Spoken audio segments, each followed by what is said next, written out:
اعوذ باللہ من الشیطان الرجیم، بسم اللہ الرحمن الرحیم۔ کربلا کا دوسرا پارٹ۔ کوفے کے تمام حالات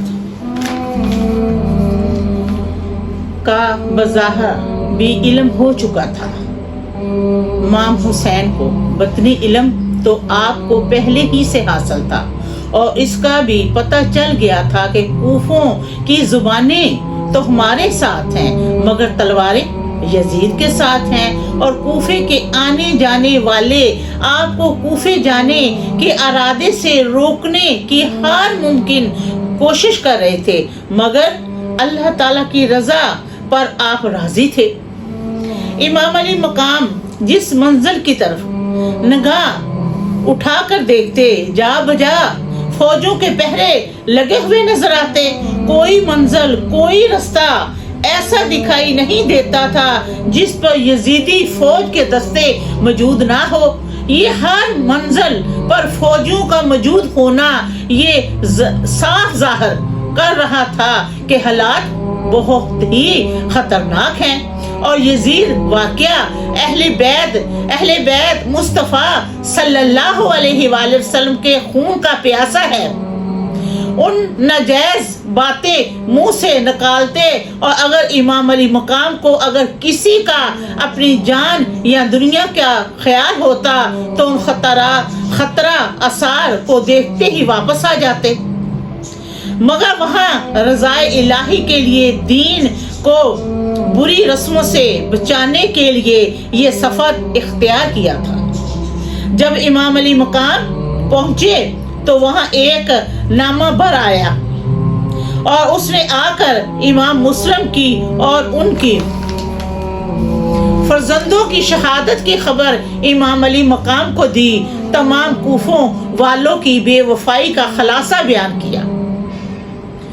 تمام قافلے میں امام مسلم کی اور ان کے فرزندوں کی شہادت کی خبر سن کر ایک کہرام مچ گیا، اور تمام مسلم کے بھائی بھتیجے رو رو کر امام علی مقام سے کہنے لگے، بعد شہادت ملتے حق لطف جینے میں ہے، جوش انتقام خون مسلم اپنے سینے میں ہے۔ امام محترم نے قافلے والوں سے فرمایا، دل غمگین بہت سے خبر یہ نامہ بر لایا۔ امام علی مقام نے تمام جانصاروں کے جذبے شہادت اور جذبہ جانصاری کی گفتگو سن کر آگے کو کوچ فرمایا، اور منزل پر پہنچ کر قیام پذیدہ ہوئے۔ یہاں کوفوں کی سرحد ملتی تھی، اور اس مقام کا نام زبالہ تھا۔ امام علی مقام اپنے قافلے کو وہاں بڑھایا۔ یہاں پر آپ کو کوفوں کی تمام فریبیوں اور تمام مکاریوں کا علم ہو چکا تھا، اور ہر ظلم و ستم کی طریقی نظر آ رہی تھی، اور جب یزیدی اور کوفیوں کے ارادے آپ پر آفتاب سے بڑھ کر روشن ہو گئے تھے، اور سلطان کربلا نے یہاں بھی اپنے تمام ساتھیوں سے ارشاد فرمایا کہ میرے سبب تم لوگ مصیبتوں میں کیوں گرفتار ہوتے ہو؟ میں باخوشی تم سب کو لوٹ جانے کی اجازت دیتا ہوں، اپنے اپنے گھر چلے جاؤ۔ امام علی مقام کا یہ ارشاد سن کر عقیل کے فرزندوں نے دستے بستر ادب سے عرض کی کہ سرکار، ہم ایسا ہرگز نہیں کریں گے، ہم اپنے گھروں کو نہیں لوٹیں گے، اور جان اور مال سب حضور کے قدموں پر قربان کر دیں گے۔ چنانچہ امام علی مقام چلتے چلتے مقام کربلا پہنچے۔ امام علی مقام یہاں پر ٹھہرے اور اپنے ساتھیوں سے فرمایا کہ ایک روز میں اس مقام پر اپنے والد حضرت کرم اللہ کے ساتھ آیا تھا، کہ اپنے باپ حضرت علی کے ساتھ اس جگہ پر آیا تھا۔ میرے والد اس جگہ کو دیکھ کر زار و قطار رونے لگے۔ روتے روتے ہوئے حضرت علی نے فرمایا کہ یہ وہ جگہ ہے جہاں مصطفیٰ صلی اللہ علیہ وآلہ وسلم کا لہراتا ہوا باغ خزاں کی نظر ہو جائے گا، جہاں آل رسول صلی اللہ علیہ وآلہ وسلم کے خیمے آ کر نصب ہوں گے، جہاں ہاشمی شہزادوں کو ایک ایک پانی کی بوند سے ترسایا جائے گا۔ یہ کہہ کر مجھے اپنے سینے سے حضرت علی نے لگا لیا اور فرمایا کہ اے نور نظر، یہ وہ جگہ ہے جہاں تمہیں اپنا سر دین کے لیے قربان کرنا ہوگا۔ امام علی مقام نے اس جگہ خیمے لگانے کے لیے حکم دیا۔ زمین پر جس جگہ میخیں گاڑی جاتی اس جگہ سے تازہ خون نکل آتا، اور جس درخت کی شاخ توڑی جاتی اس شاخ سے خون کے فوارے جاری ہو جاتے۔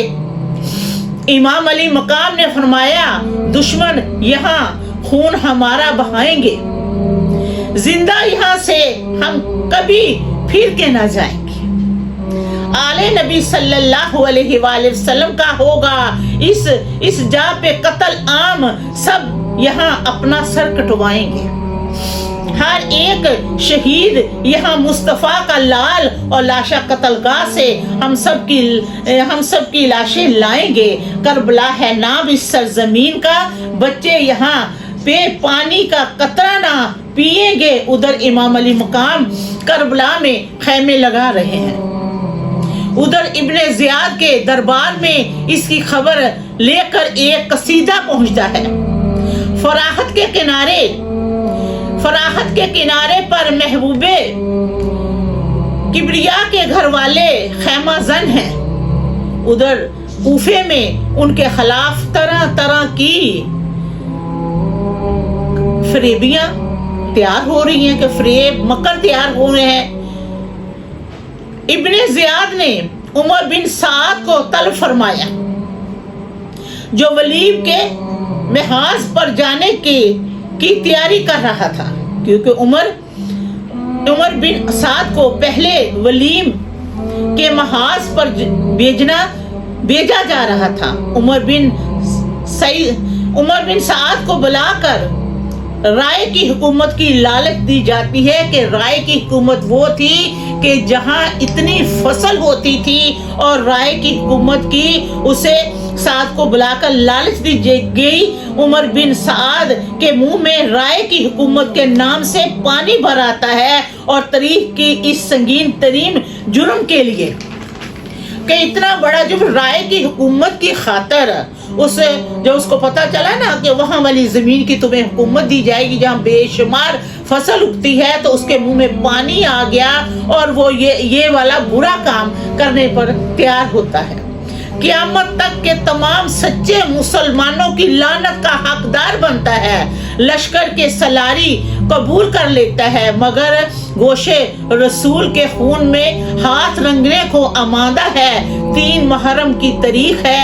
ادھر عبداللہ عمر بن سعد کا 22,000 لشکر کے سلاری دے کر میدان کربلا میں امام حسین علی مقام کے ساتھ لڑنے کے لیے آمادہ کرتا ہے۔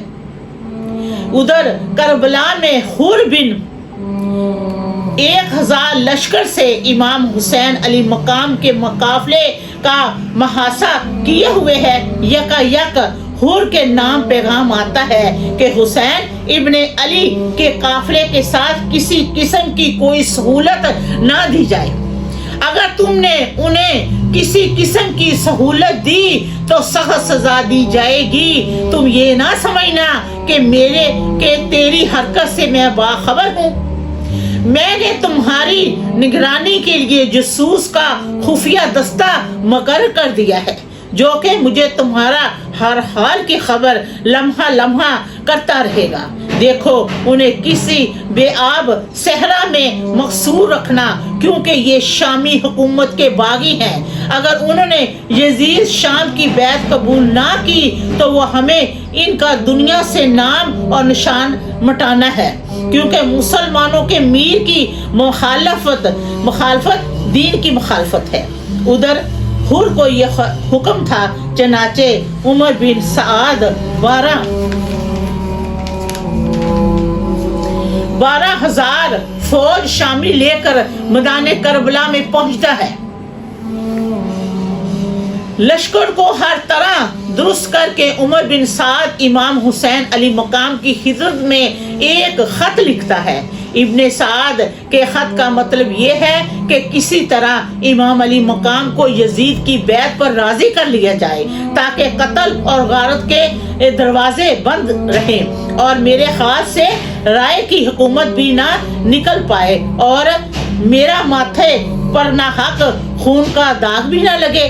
جب خط کا مضمون تمام ہوا تو ابن سعد نے ایک سمجھدار قصیدے کو پیغام دینے والے کو بلایا اور اس کو خط دے کر تاکید فرمائی کہ امام حسین علی مقام کی بارگاہ میں نہایت ادب احترام کے ساتھ جانا۔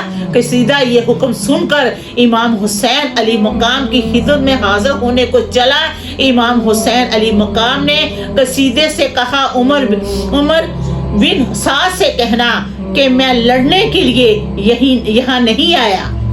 میں کب چاہتا ہوں کہ بندگاہ خدا کا قتل ہو اور مسلمانوں میں افراتفری پھیلے، اسلام کی تاریخ پر بدنما داغ لگے۔ امام مسلم علی مقام کا یہ زبانی پیغام لے کر قصیدہ سالار لشکر کی خدمت میں حاضر ہوا اور تمام امام مسلم علی مقام کے پیغام کو عمر بن سعد کو پیش کر دیا۔ ابن سعد نے جلاد ابن زیاد کو امام حق کے ارادے سے ایک عرضی لکھی اور لکھا کہ امام حسین ابن علی یہاں سے واپس جانے کو تیار ہیں، بہتر ہے کہ ان کا رستہ کھول دیا جائے تو ابھی اپنے وطن کو تشریف لے جائیں گے، کیونکہ وہ یہاں خود نہیں آئے، انہیں کوفیوں والوں نے بلایا ہے۔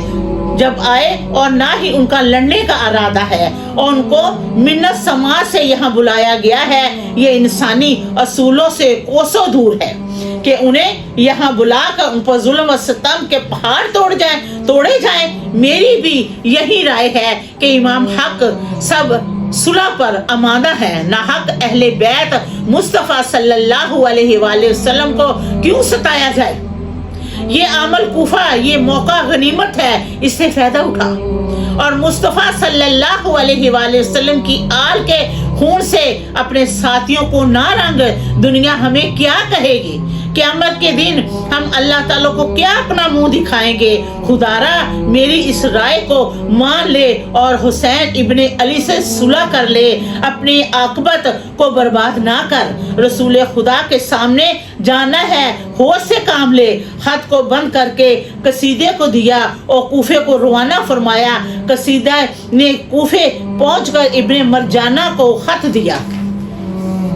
اس نے خط پڑھ کر ادھر ابن سعد دل میں خوش ہو رہا ہے کہ جب اس نے خط پڑھا نا وہ بڑا خوش ہو رہا ہے کہ قتل و غارت سے بچ گیا اور رائے کی حکومت بھی ہاتھ سے نہ گئی۔ ادھر ابن زیاد عامل کوفہ نے جب عمر بن سعد کا تمام عرضی سن لی تو حکم لکھوایا کہ ابن سعد اگر حسین ابن علی صلح کے لیے تیار ہے تو ان سے کہو کہ وہ یزید شام کی بیعت کر لے، اگر وہ یہ حکم نہ مانے تو اس کو قتل کر دیا جائے، اگر مان لے تو حراست میں لے کر دربار میں حاضر کرو۔ جب یہ حکم نامہ لکھا گیا تو قصیدے کو دیا اور زبانی یہ حکم دیا کہ حسین ابن علی اگر اس حکم کو نہ مانے تو انہیں فوراً اطلاع دی جائے۔ یہ حکم نامہ لے کر قصیدہ ابن سعد کے پاس پہنچا۔ ادھر عبداللہ ابن زیاد عمر بن حجاج کو 500 فوج کا دستہ کا سالار مقرر کیا اور حکم دیا کہ جا کر فرات جو نہر تھی اس کو گھیر لیا جائے۔ خبردار حسین ابن علی کے قافلے میں سے ایک بوند پانی نہ دیا جائے یہاں تک کہ وہ تنگ آ کر یزید کی غلامی کے لیے تیار ہو جائیں۔ دوسری بات یہ کہ ان کو کمزور بنانا ہے کہ جب انہیں پانی نہیں ملے گا تو وہ کمزور ہو جائیں گے، کیونکہ ہاشمی شیروں سے لڑنا در حقیقت موت سے لڑنا ہے۔ اس لیے یہ حکم دیا جاتا ہے کہ حسین کے ساتھی دو تین دن پیاسے رہیں گے تاکہ ان کی طاقت گھٹ جائے اور ان کے حوصلے پست ہو جائیں، میدان میں لڑنے کے قابل نہ رہے۔ ادھر امام حسین علی مقام کے پیش نظر بندش آپ کا ہولناک منزل ہے کہ پانی بند کر دیا انہوں نے۔ ادھر عمر بن سعد کے پاس ابن زیاد کا جو حکم نامہ آتا ہے کہ امام حسین رضی اللہ عنہ اگر یزید کی بیعت پر راضی ہو تو انہیں حراست میں لے کر دربار میں پیش کرو، اگر وہ نہ مانے تو ان سب کو نہایت بے دردی کے ساتھ بھوکا پیاسا اور قتل کر دیا جائے۔ دیکھو کتنا ظلم کر رہا تھا یزید۔ امام حسین علی مقام نے جب پانی کی بندش سے اہل بیت کی پریشانی دیکھی تو فرمایا، آپ نے ایک پیام عمر بن قذاد کے ہاتھ ابن سعد کو بھیجا۔ اس پیام میں لکھا ہوا تھا، اے سعد تم آج کسی وقت رات کو مجھ سے آ کر ملاقات کر لو۔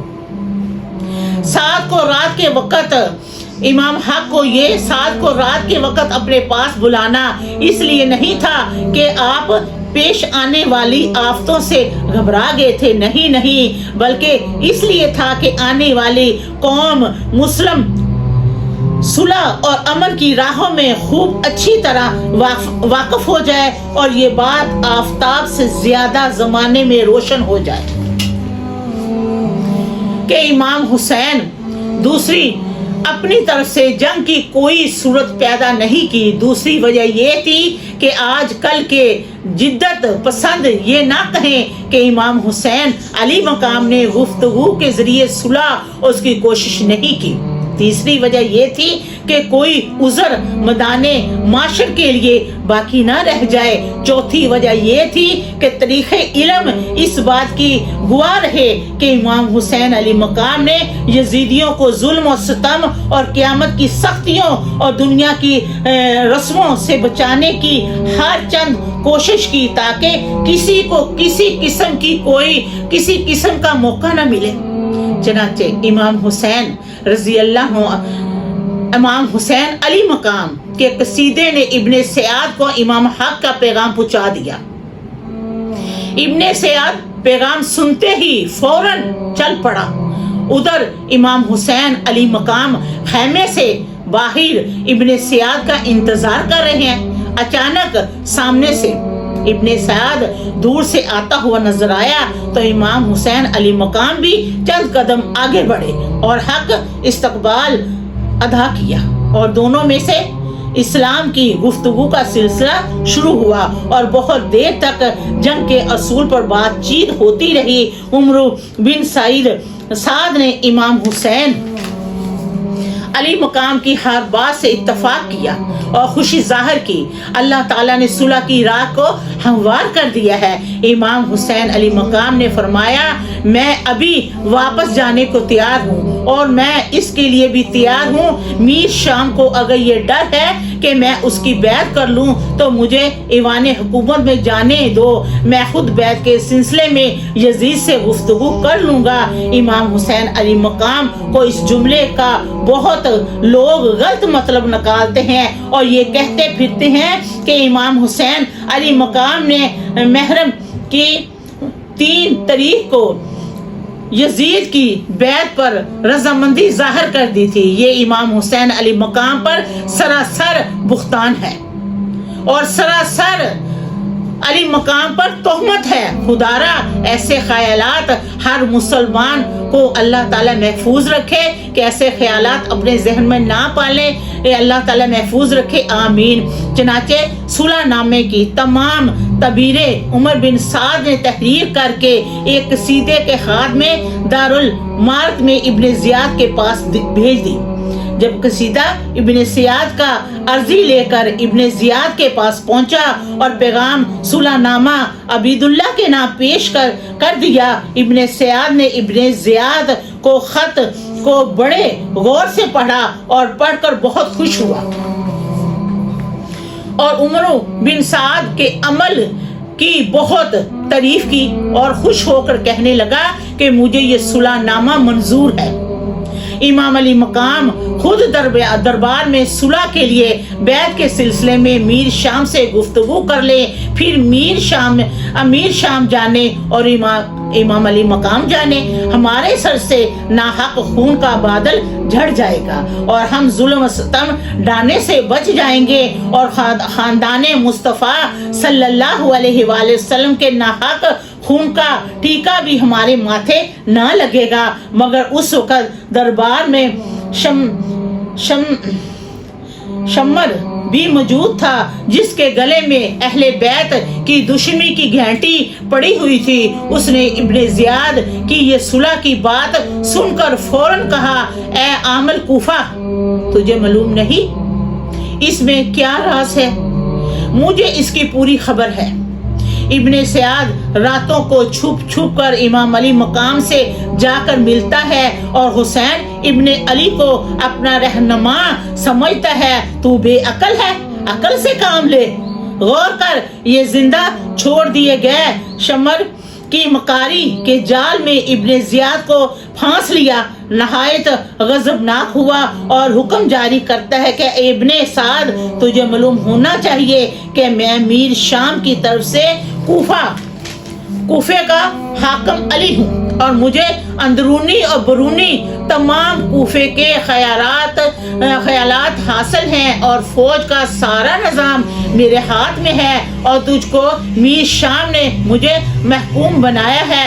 میر شام کی طرف سے تیرا حاکم ہوں، تجھے فوج کا جو افسر بنا کر کربلا میں بھیجا ہے کہ تو ڈھیل دیتا ہے انہیں اور ڈھیل بڑھاتا ہے، اور حسین کا وکیل بن کر حسین کی سلامتی کے لیے کوشش کرتا ہے۔ تجھے تو اس کے لیے بھیجا ہے کہ تو حسین ابن علی کو ہر طرح کی تکلیفوں میں مبتلا کر کے میر شام کی بیعت پر مجبور کرے۔ تجھے جنگ کرنے کے لیے بھیجا ہے، نہ کہ صلح کا ثلاثہ بنا کر بھیجا کہ صلح کرنے کے لیے بھیجا۔ تجھے یہ چاہیے کہ فوراً حکم کی تعمیر کرتا۔ میں حاکم حکم دیتا ہوں کہ میدان میرے احکام کی تعمیر ہو فوراً۔ حسین پاک ہے باغی میر شام کا دشمن۔ الحمدللہ رب العالمین۔